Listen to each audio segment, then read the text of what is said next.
5-6 হাজার মানুষই এই ব্রিজ তুলে ব্যবহার করে।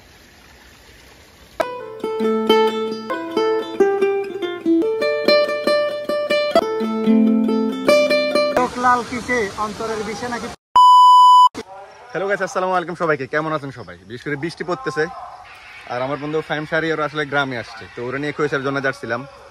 রাস্তার অবস্থা খুব বেশি ভালো না, আবার খৈসার জন্য আসলে আমার মনে হয় কিছু কিছু জায়গায় উন্নতি করা দরকার। ফাহিম শো ছিল বিশেষ করে ট্রাভেল ব্লগ। তো ফাহিম আসলে আসার সময় জায়গাটাকে দেখছিলি খৈসার জন্য আসলে উন্নতির কতগুলো কাজ দেখলি তুই? আসলে ন্যাচারাল যতটুকুই ছিল ওভারক্রাউড বা ওভার ট্যুরিস্টের কারণে জিনিসগুলো নষ্ট হয়েছে। একটা রাস্তা ধারণ ক্ষমতার বেশি যদি মানুষ ঢুকে তখন অবশ্যই হবে। তবে আমাদের দেশটা ট্যুরিস্ট বান্ধব না। তুমি যদি পাশের দেশগুলো ভিজিট করো, লাইক ইন্ডিয়া, নেপাল, শ্রীলঙ্কা অথবা মায়ানমার, তারা খুব ট্যুরিস্ট বান্ধব বা ট্রাভেল ফ্রেন্ডলি দেশ। সেখানে ট্যুরিস্টদের জন্য অনেক ফ্যাসিলিটি রয়েছে।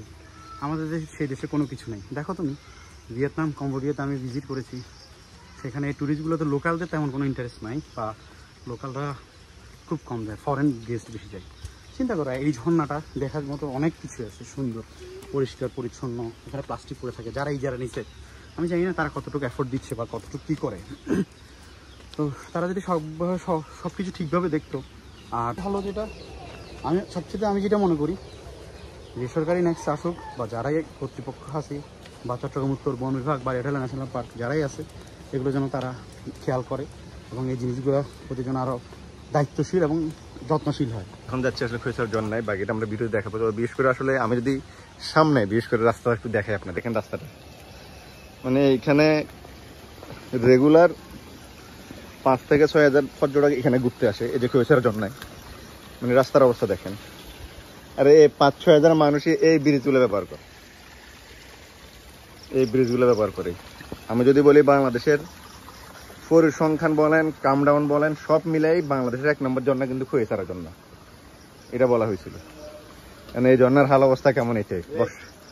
বিশেষ করে ঝর্ণা পান ফিরে বর্ষাকালে, পর্যটক আসে বর্ষাকালে, আর এই বর্ষাকালে আমাদের ঝর্ণা যাওয়ার অবস্থাটা খুবই খুবই খারাপ। এটা আমার গ্রামে খৈছড়াতে। তো আমি চাই আসলে যারা নিচ্ছেন বা যারাই আছেন খৈছড়া ঝর্ণাটা নিয়ে কাজ করার জন্য।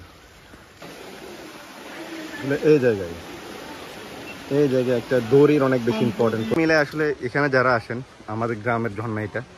মানুষ যখন আমার বলে ভাই তোদের এলাকার ঝর্ণায় তো মানুষ মারা গেছে, তো ওই দিক দিয়ে আমি বলবো আসলে এখানে যারা আসেন সাবধানে আসেন। বিশেষ করে যারা এখন এটা ইজাদার আছেন তাদের একটা যাতায়াত ব্যবস্থাটা খুবই খুবই উন্নতি করা দরকার, অন্তত মানুষগুলো আসতে পারে। আমার মনে হয় খৈয়াছড়ার জন্য আসতে সবচেয়ে বেশি বিপদ হইতে পারে এই জায়গায়। পানির স্রোত একটু দেখাই আমি আপনাদেরকে, পানির স্রোত কেমন আর মানুষটা আসতেছে কেমন। অনেক এই জায়গাটা অনেক টাফ। খৈয়াছড়ার জন্য যে রিয়েল ভিউ, এখানে কিন্তু এখান থেকে শুরুতে কয়েকজন মানুষ মারা গিয়েছে।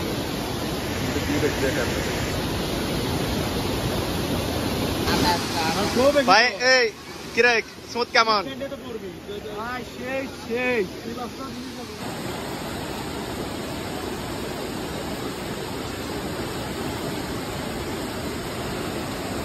তুই আমার ছুটি দিয়ে দিবি।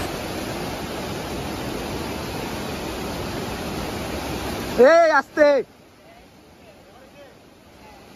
দোনোটা ভাই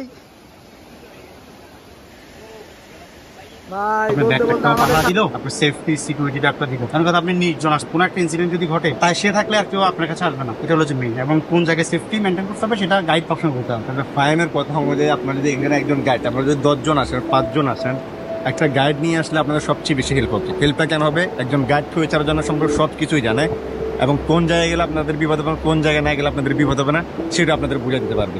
তো তাই আপনাদেরকে বলবো, যখনই খৈয়াছড়ার জন্য আসবেন, বর্ষাতে আসেন, যখনই আসেন গাইড নিয়ে আসবেন। এনজয় করবো। আর আশা করা যাচ্ছে এখন কিছু এরিয়াল ভিউ দেখালে ভালো হয় না, জানি যে ড্রোনে এরিয়াল ভিউ আমরা দেখাই অডিয়েন্সকে। করবো ওই জায়গা থেকে ফ্লাই করে এই সাইড দিয়ে বের করার চেষ্টা করবো উপর দিয়ে।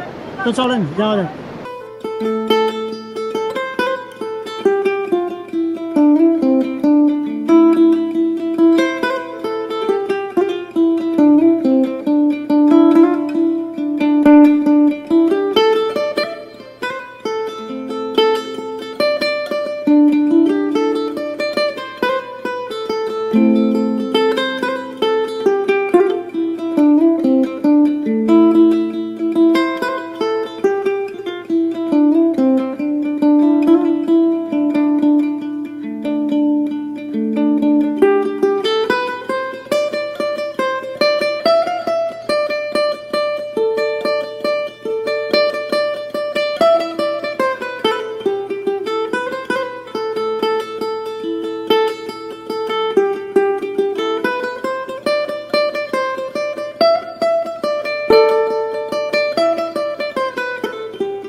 সুন্দরভাবে উপভোগ করতে পারেন। ভুল না হয় আমারই ছিল বেশি, করোনি ক্ষমা করে। বন্ধু আসলে আসলে ডুল্লি কেমন লাগলো? নিজের এলাকার একটা ঝর্ণা সবচেয়ে ভালো লাগে। ওভার ক্রাউডের কারণে আসা হয় না, যেহেতু সচেতনতামূলক ভিডিও বানানোর জন্য আসা, সেই কারণে আসলাম। তবে আমাকে যদি আমি এই প্রয়াসের যদি বেস্ট রূপ দেখে থাকি সেটা হলো যে কোভিডের সময় যদি বেস্ট রূপ দেখছি, লকডাউন ছিল তখন ভালো রূপ দেখছিলাম। তারপরে যারা আমাদের ভিডিও থেকে জন্য আসতেছে তাদের জন্য কি বলতে চাচ্ছেন? এটাই সতর্কতা অবলম্বন করে আসতে হবে। গাইডরা হচ্ছে সেফটি যারা দেখে তারা দেখো যে মানা করার পরে কোথাও উঠতেছে, মানুষ তো আসলে উঠবে। আসলে যাই হোক, সবসময় আমার ভিডিও আমি শেষ করি, আজকে ফাইন বলবে। তো বন্ধুরা দেখা হচ্ছে নতুন কোনো সময় নতুন কোনো দিন। ততক্ষণ পর্যন্ত ভালো থাকুন, সুস্থ থাকুন। আল্লাহ হাফেজ। চোখ লাল কিসে, অন্তরের বিষে নাকি পীড়িতের দোষে? ভাই আমাদের পানিতে বেশি চোখ লালে গেছে। ভালো একটা এনজয় ছিল দিন শেষে। তো ভিডিওটা কেমন লাগলো জানেন কমেন্ট করে। যদি ভিডিও ভালো লাগে অবশ্যই শেয়ার করবেন। ধন্যবাদ সবাইকে।